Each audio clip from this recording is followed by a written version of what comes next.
नमस्कार। हम बात करने वाले हैं सूर्य ग्रह की परिवर्तन की। और ये सूर्य ग्रह का परिवर्तन जो रहेगा आपकी दीपावली तक रहेगा। तो इसलिए ये कुछ विशेष हो जाता है वीडियो। ज्योतिष में सूर्य ग्रह को ग्रहों का राजा बोला गया है और स्वभाव से पुरुष और गतिशील ग्रह होता है सूर्य।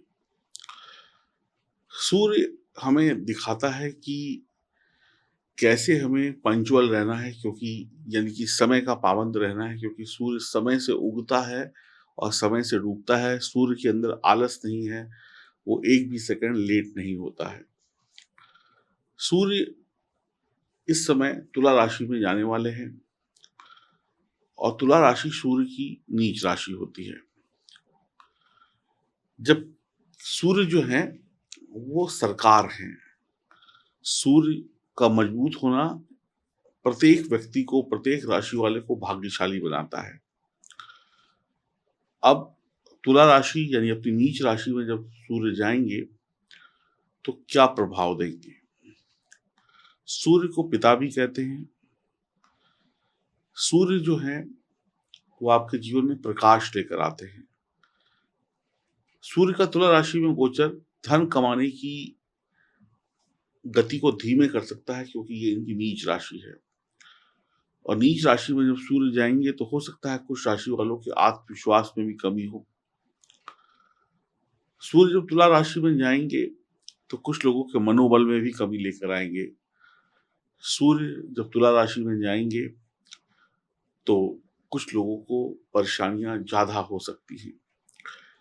दीपावली को हम धन से जोड़कर देखते हैं और धन की जो देवी है वो है माँ लक्ष्मी। अगर ग्रह की बात करें तो धन का ग्रह है शुक्र। तो शुक्र ग्रह जो है वो तुला राशि का स्वामी है। तो कहीं ना कहीं इसका प्रभाव हमारी दीपावली पर भी पड़ेगा, क्योंकि सूर्य एक महत्वपूर्ण ग्रह है। सूर्य हृदय का भी कारक ग्रह है। सूर्य अगर मजबूत है तो हृदय की स्थिति अच्छी है, ब्लड प्रेशर वगैरह की तकलीफ नहीं होती है। सूर्य अच्छा है तो आपको पद प्रतिष्ठा मिलती है, यानी कि पोजीशन मिलती है, प्रमोशन मिलता है, पैसा मिलता है। और सूर्य अगर अशुभ होता है तो इंसान की जो खुशियां हैं उसको सीमित कर देता है, यानी कम कर देता है, और इंसान अपने मन चाहे परिणाम नहीं पा पाता है। सूर्य असफलता भी देता है। सूर्य ग्रह को कैसे मजबूत बनाया जाए, सूर्य ग्रह को कैसे खुश किया जाए ताकि इस दीपावली में वो नीच राशि में बैठे होंगे तब भी हमें शुभ परिणाम मिले, ये भी मैं आपको इस वीडियो में बताऊंगा। तो आइए जानते हैं तुला राशि का सूर्य क्या देने वाला है आपको, यानी आपकी राशि को। पूरा वीडियो ध्यान से देखिएगा, सुनिएगा, समझिएगा, ताकि आप हर एक पहलू को बेहतर तरीके से समझ सकें। आइए शुभारंभ करते हैं आपकी राशि से। ये जानकारी चंद्र राशि और नाम राशि पर आधारित होगी। मेष राशि के लिए सूर्य आपके 5वें भाव के स्वामी हैं, और जिन भी लोगों का जन्म मेष राशि में हुआ है, चाहे महिला हो चाहे पुरुष हो, सूर्य आपके 7वें भाव में स्थित होंगे। सूर्य 5वें भाव के स्वामी के रूप में आपके 7वें भाव में होंगे, जो कि उच्च ऊर्जा और बेहतर स्वास्थ्य का प्रतिनिधित्व करते हैं। संभावना है कि आप किसी बात पर भड़क सकते हैं, किसी छोटी सी बात पर अपने जीवन साथी से लड़ाई कर सकते हैं, या अपने व्यावसायिक पार्टनर से। पति पत्नी के बीच में तनाव या व्यावसायिक पार्टनर के बीच में तनाव हो सकता है। आप अपना आपा खो सकते हैं, यानी गुस्सा इतना बढ़ जाए कि आप कुछ भी कर दें। सूर्य की स्थिति पैसों के लेन देन को लेकर भी बेहतर नहीं कही जा सकती है। सावधानी रखिएगा रिश्तों में, पति पत्नी के रिश्तों में, पार्टनरशिप के रिश्तों में और पैसों के लेन देन में। इस अवधि में बड़े फैसले बहुत सोच विचार करके लें, नहीं तो मुश्किलें आपको परेशान कर सकती हैं। और इन निर्णयों, जो भी आप फैसले या जो भी निर्णय लेंगे, वो आपके उल्टे पड़ सकते हैं। आप सोचे कि इनसे फायदा होगा, पता चला उल्टा नुकसान हो गया।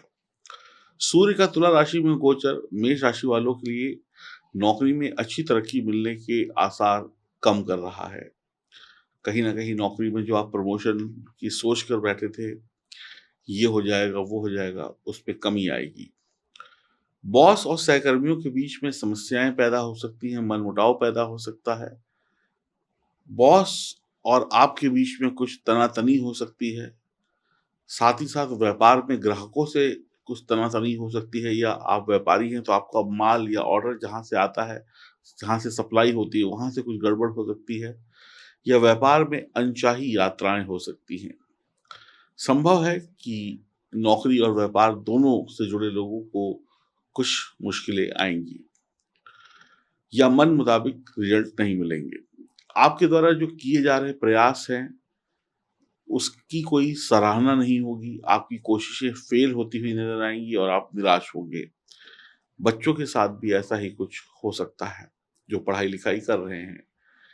वर्तमान परिस्थितियों को देखते हुए नौकरी में आपको अपने बॉस से, अपने मैनेजर से तालमेल बिठाना होगा, क्योंकि इस अवधि में आपकी लड़ाई-झगड़ा करना, बहसबाजी करना आप पर भारी पड़ सकता है। अगर आप व्यापार करते हैं तो ग्राहकों से सोच समझ कर बोले, तोल-मोल कर बोले, लड़ाई-झगड़ा ना करें, और जहाँ से आपका सप्लाई होती है माल की, वहाँ से भी संबंध अच्छे रखें, तो ही आपको फ़ायदा होगा। सूर्य का तुला राशि में गोचर आपकी पार्टनरशिप को खराब कर सकता है। समस्याएँ आ रही हैं। अब पार्टनरशिप पति-पत्नी की भी होती है, व्यापारी की व्यापारी से होती है, दोस्ती की एक दोस्त की दूसरे दोस्त से होती है। हर जगह पर आपको बहुत ध्यान देने की आवश्यकता होगी। इस समय में आपके जो प्रतिद्वंदी हैं, वो आपको कड़ी टक्कर दे सकते हैं। आपको कड़ा कॉम्पिटिशन मार्केट में देखने को मिलेगा। आर्थिक रूप से सूर्य का यह गोचर सुख समृद्धि में कमी आने को दिखा रहा है।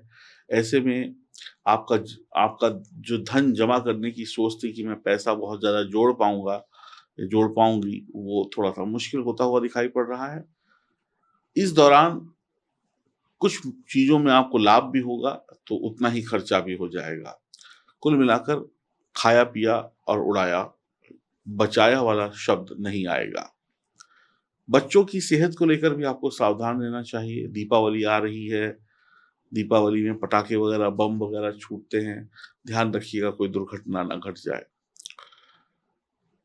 चिंताएँ बढ़ाने वाला होगा सूर्य का यह गोचर मेष राशि वालों के लिए।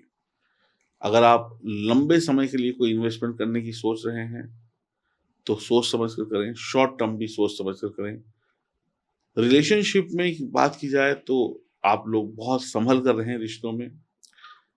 रिश्तों में अहंकार और टकराव की भावना एक-दूसरे को लड़ाई-झगड़े तक ले जा सकती है। ऐसे शब्द बोलिए जिससे कोई किसी का दिल ना टूटे। अपनी इच्छाओं की पूर्ति के लिए, अपनी खुशियों की पूर्ति के लिए आप दूसरे को बलि का बकरा ना बनाएँ। अपनी और अपनों की सेहत का ध्यान रखें, और अगर तकलीफ़ हो रही है, तो फिर डॉक्टर के पास जाने से भी ना कतराएँ। हृदय रोगी हैं, ब्लड प्रेशर है, तो अपना विशेष ध्यान रखें। सूर्य यहाँ पर जब जाएँगे तो आपके अंदर घमंड और अभिमान को भी पैदा कर देंगे। आपको लोग घमंडी समझेंगे, आप झूठी शान अपनी बखेरेंगे, आपके स्वभाव में, आपके व्यवहार में कठोरता आ जाएगी। कार्यक्षेत्र में लाभ और काम करने का आनंद तब आता है जब आप सभी के साथ अच्छे रिश्ते बनाकर चलें। हो सकता है इस समय में आपको एक दूसरे ऑफ़िस में भेज दिया जाए कुछ दिनों के लिए, कि इस ऑफ़िस को छोड़कर आप उस ऑफ़िस में जाकर काम करिए। ये भी एक तनाव का कारण हो सकता है कि आपको एक लंबा ट्रैवल करना पड़े, या वहाँ पर एक नए लोगों के साथ काम करना पड़े कुछ दिनों के लिए। जीवन साथी से मतभेद आपको घर में परेशान करेंगे, घर में कलह-कलेश हो सकती है। विशेषकर पति-पत्नी के बीच में रिश्तों में कोई ना कोई तनाव होगा।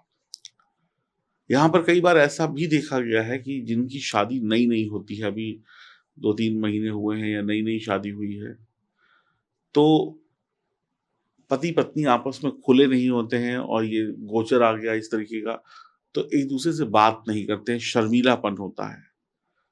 यानी कम्युनिकेशन कम हो जाती है, जिसकी वजह से भी दिक्कत होती है। यहाँ पर लोग आपको स्वार्थी समझ लेंगे कि भई ये इंसान तो सिर्फ़ अपने काम से काम रखता है, अपना काम निकला और हमको छोड़ दिया। सूर्य की स्थिति यहाँ पर आपको चिंतित बनाती है। आपके पिता, बहन, बुआ के साथ आपके संबंध खराब हो सकते हैं। कभी-कभी आर्थिक स्थिति और पारिवारिक संबंधों को लेकर परेशानी उठानी पड़ती है। सत्ता पक्ष सरकार या सरकारी कर्मचारियों से अपमानित होना पड़ता है या सरकार की तरफ से दंड मिल जाता है। सूर्य को देवता माना गया है, लेकिन ये देवता कई बार आपको परेशान भी कर देते हैं। 7वें घर का सूर्य जब भी होता है तो बुध और शुक्र का घर है ये, और गृहस्थ माना गया है, ये घर गृहस्थ का है। तो यहाँ पर सूर्य आराम से नहीं बैठता है। जब सूर्य आराम से नहीं बैठेगा तो आप भी आराम से नहीं बैठेंगे। आप ऐसा कह सकते हैं सूर्य यहाँ पर अपनी ताकत को खो देता है, सूर्य कमज़ोर हो जाता है और वैवाहिक जीवन में, नौकरी में, व्यापार में बहुत परेशानी आती है। कई बार तो लड़ाई-झगड़ा कोर्ट कचहरी तक चला जाता है। कई बार तो तलाक की नौबत आ जाती है, कोई नया-नया प्रेम है, उसमें ब्रेकअप भी हो जाता है। 7वें घर के सूर्य का होना विवाह और विवाह की भागीदारी के मुद्दों को विशेष प्रभावित करता है। आप अच्छी तरीके से जान लें, अगर सूर्य के शुभ परिणाम लेने हैं तो आपको सही व्यवहार करना होगा। जातक को या जातिका को नरम हाकिम और गर्म होने के लिए कहा गया है। मतलब इसका मतलब ये हो गया कि जैसा मौका हो वैसा देख के बोले, ना गर्मी ज़्यादा हो, ना नरमी ज़्यादा हो। अगर आप सेल्स टीम से जुड़े हैं, पब्लिक रिलेशन वाले कामों से जुड़े हैं, तो आपका जो कम्युनिकेशन स्किल है, अगर आप सही तरीके से प्रयोग करते हैं तो लाभ होगा। जल्दबाजी में किसी से नया रिश्ता बिल्कुल भी ना जोड़ें। आपकी शादी नहीं हो रही है, आप जल्दबाजी में किसी से नया रिश्ता जोड़ लेते हैं, नई पार्टनरशिप जोड़ लेते हैं, तो दिक्कत होगी। इस घर में अगर सूर्य को बहुत अच्छा बनाया जाए उपाय करके और आप गलती ना करें, तो सूर्य आपको बहुत बड़ी सफलता भी देता है, आपको लोकप्रिय भी बनाता है। लेकिन शर्त ये है कि आपकी जन्म कुंडली में सूर्य मजबूत हो और वर्तमान में भी, गोचर में भी आप सूर्य को मजबूत बना के रखें। तो बहुत ज़्यादा मीठा यहाँ पर मत खाइएगा। यहाँ पर आपको स्किन प्रॉब्लम्स हो सकती हैं, ध्यान रखिएगा। नमकीन आप ज़्यादा खाएँगे तो बेहतर रहेगा। ससुराल से जितने अच्छे संबंध रखेंगे, उतनी ही आपके और ससुराल की तरक्की होगी। पत्नी की सेहत का ध्यान रखिएगा। आँखों में दिक्कत हो सकती है, सरकार से बाधाएँ आ सकती हैं, अस्थमा जैसी बीमारी हो सकती है, आग लगना, एक्सीडेंट, पारिवारिक परेशानियाँ, रिश्तों में परेशानियाँ आपको तकलीफ दे सकती हैं। कोई भी अच्छा काम शुरू करने से पहले घूट-घूट करके पानी पिएँ, नमक कम से कम खाएँ, सब्ज़ी में नमक खाएँ, सलाद में लोग डाल के खाने लगते हैं, दही में डाल के खाने लगते हैं, ये सब अवॉइड करें। चरित्र को साफ रखें, भूरी ब्राउन कलर की भैंस की सेवा करें। आप अपने घर में लाल मुँह वाला बंदर का स्टैचू रख सकते हैं, काली गाय की देखभाल कर सकते हैं। अगर आपके घर में चूल्हे में रोटी बनती है या गैस पे रोटी बनती है, जब रात में फाइनली रोटी बन जाए, खाना बन जाए, तो अपने गैस के बर्नर को दूध की कुछ छींटों से ऐसे बुझा दें, या अगर आपके घर में चूल्हा जलता है, तो कुछ दूध डाल दें। अगर आप कलर बालों में कलर लगाते हैं, तो अपने बाल ब्राउन कलर के करा लें, ब्लैक की बजाय, और जिनके नेचुरल ब्लैक हैं, उनके ब्लैक रहेंगे ही। हरिवंश पुराण का पाठ भी आप पढ़ सकते हैं। ये थे सूर्य को कुछ अच्छा रखने के उपाय। बाकी आपकी जन्म कुंडली में सूर्य की स्थिति क्या है, ये तय करेगी कि शुभ कितना होगा, अशुभ कितना होगा। ध्यान रखिए अपना, ख्याल रखिए अपना, और अपनी जन्म कुंडली की जाँच कराइए इस दीपावली से पहले, ताकि ये दीपावली शानदार बीते। स्क्रीन पर दिए गए नंबरों पे आप फ़ोन करके अपनी अपॉइंटमेंट बुक करा सकते हैं। नमस्कार।